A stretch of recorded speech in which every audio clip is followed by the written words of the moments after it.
जिस तरह का रिस्पांस फिल्म को मिल रहा है, जब मैं ट्रेलर की बात कर रहा हूँ या मैं गानों की बात कर रहा हूँ, बहुत पॉजिटिव रिस्पांस है जी। और जिस तरह से आई हैव सीन जयपुर में जिस तरह से क्राउड को संभालना मुश्किल हो गया था, अनकंट्रोलेबल था। I have seen your parents also sitting there, वो बेचारे कहीं शिफ्ट होके कहीं और ही चले गए, वो दिखे ही नहीं बाद में। तो जब इस तरह का रिस्पांस मिलता है, जिम्मेदारी बढ़ जाती है या डर लगता है? मिक्सचर होता है दोनों चीज़ों का। आई थिंक मुझे ऐसा लगता है कि रिस्पॉन्सिबिलिटी तो है ही, बट एक नर्वस एनर्जी भी रहती है कि अब ये फिल्म ऑफ कोर्स 10 दिन बचे हैं, इससे एक्सपेक्टेशंस इतनी ज़्यादा है। और ऑल्सो अभी जैसे जैसे मैं इंटरव्यूज़ कर रहा हूँ तो मैं रियलाइज़ कर रहा हूँ कि भूल भुलैया 2 के टाइम हमारे ऊपर इतनी एक्सपेक्टेशंस थी नहीं, एंड उस टाइम आई थिंक हर्डल्स अलग थे, लेकिन 3 के टाइम इतनी एक्सपेक्टेशंस आ चुकी हैं, also with the kind of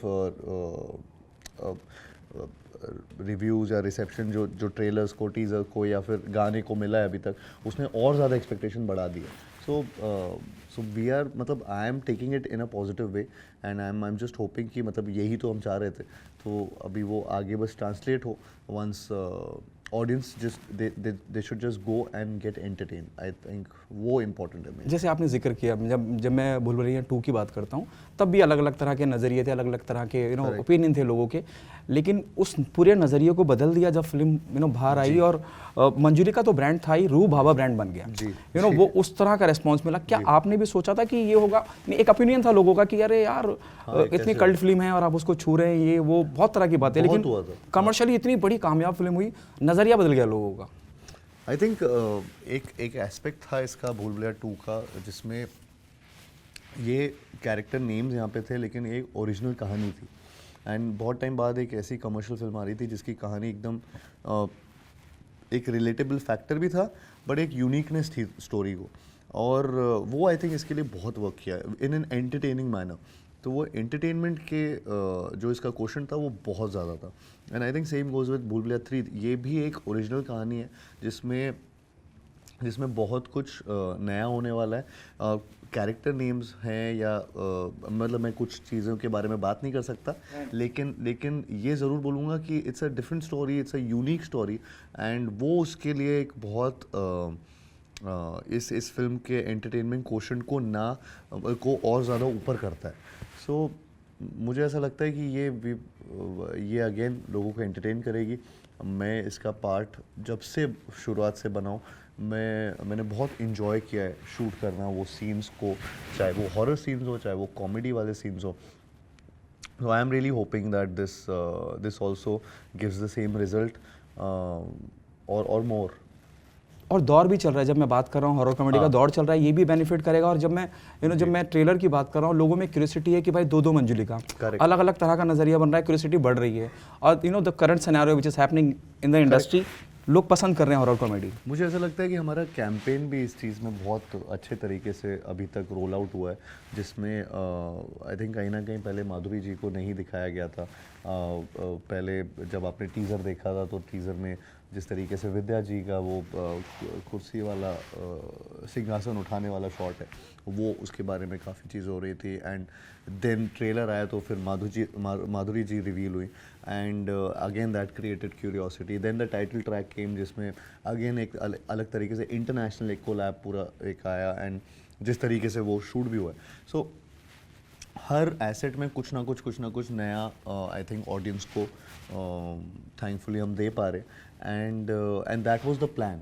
तो वो आई थिंक वो रोल आउट जिस तरीके से हो रहा है पूरा कैंपेन, कहीं ना कहीं वो समझ आ रहा है कि हाँ, ये जैसा प्लान किया था वैसा ही आगे बढ़ता जा रहा है, एंड आई होप कि ये रिलीज़ के बाद भी ऐसे ही लगे। लोगों ने गाना बड़ा पसंद किया और ख़ास कई लोगों ने तारीफ भी की। आई डोंट नो आप तक ये बात पहुंची कि नहीं पहुंची। जब मैं आपके हुक स्टेप की बात करता हूँ तो ऋतिक रोशन का लोगों ने बोला यार it remind us of, what's your take on that, how do you take this? It's a big compliment only.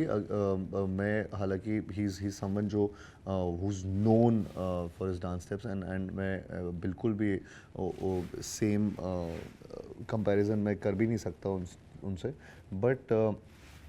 But मैं इन सब चीज़ों को पॉजिटिव लेता हूँ। लोग बहुत सारी चीज़ें बोलते हैं, एंड बट इतना जिस तरीके का रिएक्शन अभी ये गाने को लेकर आया है, I am just too happy with it. I am really there was a lot of pressure on all of us again to deliver the title track, and the way the entire team work towards it वो unreal था and I had fun. मुझे ऐसा लगता है जो reaction लोगों के आ रहे हैं, जिस तरीके से वो स्टेप्स बना रहे हैं, जो रिक्रिएट कर रहे हैं, रील्स बना रहे हैं, वीडियोस बना रहे हैं, मुझे कई बार हंसी भी आती है जिस तरीके का कुछ लोग वो स्टेयरकेस का यूटिलाइजेशन कैसे कर रहे हैं। तो नया है मेरे लिए, but I am just happy. भूल 2 के टाइम पे टाइटल ट्रैक में भी ये बहुत हुआ था जिगजैग स्टेप के साथ, बट इस बार भी इसके साथ काफ़ी सेम चीज़ हो रही है। कार्तिक बहुत संभल के बोलते हैं जब भी मैं I have seen you whenever you speak to any journalist, जब मैं खास करके विवादों की बात करता हूँ, और it reminds me the way Shah Rukh interact with media. Oh अच्छा। What did anyone told you before this, कि बहुत संभल के कि हाँ कोई चीज़, कोई लफ्ज़, कोई शब्द यहाँ से वहाँ ना हो जाए। ये पता नहीं, मैं किसी ने बोला नहीं, लेकिन हाँ मैं सोच के ज़रूर बोलता हूँ।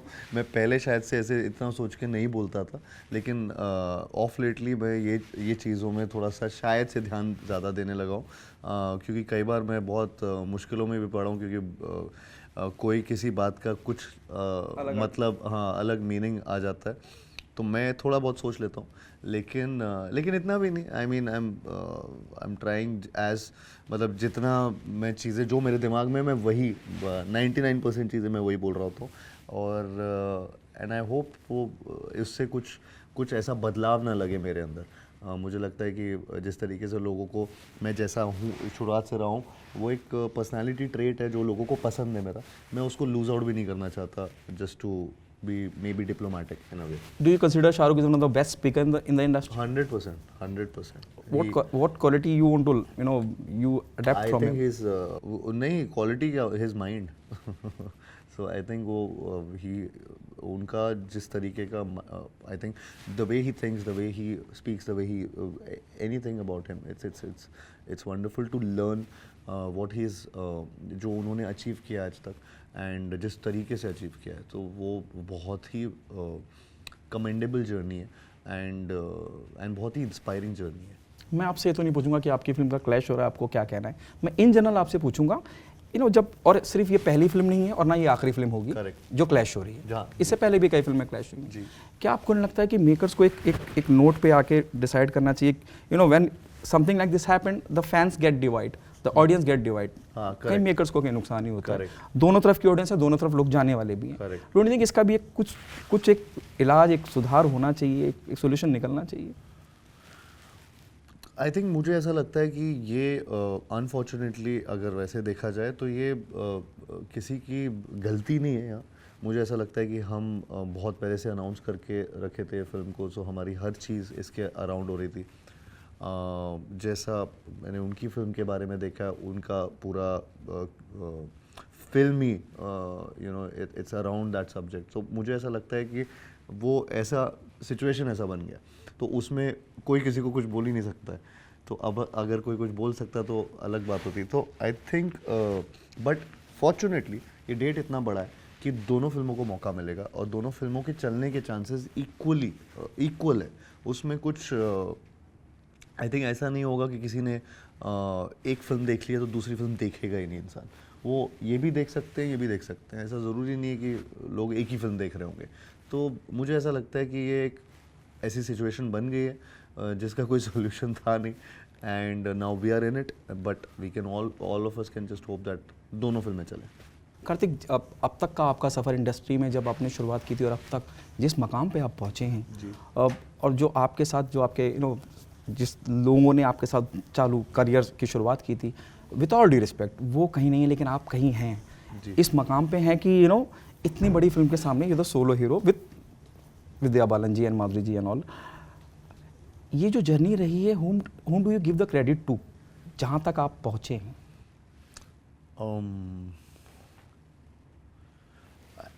आई थिंक मैं अगेन मैं मतलब बहुत ये डिप्लोमेटिक नहीं है, लेकिन मुझे ऐसा लगता है मैं फैंस को बहुत इसमें थैंक करना चाहूँगा। मुझे ऐसा लगता है कि from my first film itself, जिस तरीके से मेरे को एक लॉयल ऑडियंस मिली, जो मेरे तक पहुंचा भी देती थी चीज़ें किसी ना किसी तरीके से, वो फैंस कि आपको ये करना चाहिए, आपको ये नहीं करना चाहिए, आप they create stuff, they messages भेजते हैं या फिर कुछ ना कुछ वीडियोस बनाते हैं। मुझे लगता है मैं हमेशा ये चीज़ कई बार बोलता भी हूँ कि I am because of my fans, and मुझे आज तक शुरुआत से लेकर अभी तक मुझे कभी भी उन्होंने लोनली फील नहीं होने दिया, बिकॉज मुझे हमेशा लगता रहा कि मेरे साथ कुछ लोग जुड़े हुए हैं और वो मेरे फैंस हैं, and I can't thank them enough, so it's like an extended family for me.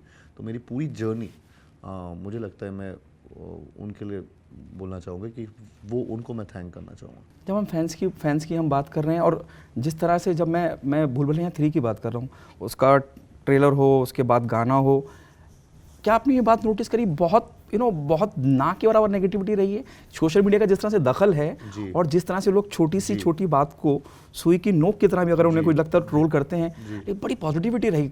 Have you notice this? मैं मतलब क्या होता है कि हर चीज़ में अभी आप 100% सबको खुश नहीं कर सकते, तो कुछ ना कुछ तो रहेगा, तो you have to go by the judgement कि ये अप्रॉक्सीमेट, ये टिल्ट किस साइड हो रहा है, ये पॉजिटिविटी की साइड ज़्यादा टिल्ट हो रहा है या नेगेटिविटी की side. And with a film as big as Bhool Bhulaiyaa 3, I think इसमें बहुत लोगों की नज़रें हैं, तो उसका बहुत कट टू कट चीज़ें होती हैं जिसमें ये परसेंटेज कभी भी इधर जाने के चांसेस हो सकते हैं, लेकिन thankfully we notice that there is a trend, there is a positive trend, there is a positive trend towards the even the interest rate of watching this film. There are different statistics, और max हो गया या कोई भी चीज़ हो गया, it's showing that there is a great buzz, there's a great appeal for the audience, and there's lots and lots of positivity towards people wanting to watch this after the assets जो आए हैं, especially the trailer and the songs. So I think ये एक like all of us are happy about it, and I hope it continues, because now we are in the final stages of the campaign, and we are like just 10 days before the release right now. I feel that आप बस theatre में आइए और entertain होना। Last 2 questions.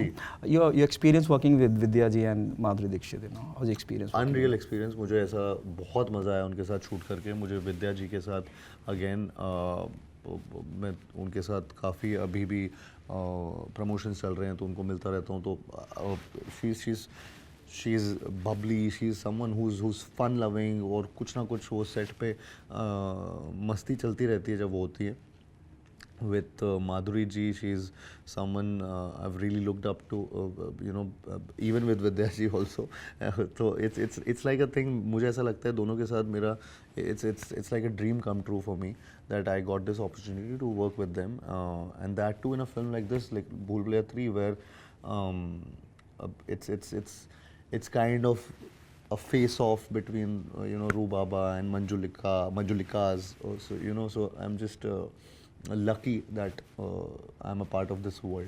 The last one, how important, otherwise her film बहुत important होती है, लेकिन जब मैं इस फिल्म की बात करता हूँ इसमें बहुत कुछ कहा बोला, और एक अलग तरह का माहौल है इस फिल्म को लेके। ऑडियंस भी है, लोग भी हैं, फैंस भी हैं, जैसे आपने कहा एक रेशियो, बहुत बड़ा रेशियो है जिसके इर्द गिर्द ये बज़ है कि they wanted to see the film. Yeah. How important the critical and the commercial success Bhool Bhulaiya 3 is important for Kartik? मतलब वो मेरा हर फिल्म में ही होता है। मुझे ऐसा लगता है कि मेरी हर फिल्म शायद से मेरी पहली और आखिरी फिल्म है, तो मैं उस हिसाब से काम करता हूँ उन फिल्मों में। तो भूल भुलैया 3 भी मुझे ऐसे ही लगता है, और मैं उसके लिए हर चीज़ कर रहा हूँ, and I feel and I hope that it translate into numbers also, and it translate into positivity also, where people who go to the theaters, they enjoy this film, and they feel that it was value for their money. वो चीज़ ऐसा ना लगे कि ये क्या हुआ, हम लोग क्या देखने आए, ये चीज़ ना हो। and I think we've made a good film, and an entertaining one, which you can watch with your family, and it's going to be a festive season at that point of time. So I feel lots and lots of people will be in that zone where they would want to watch an entertaining film, and I think we are really entertaining, and the entire team is very entertaining, and I feel that we have made an entertainer out of Bhool Bhulaiya 3. So yeah, यही expectations है. Thank you so much, Kartik, for giving me your time. Thank you so much. Thank you.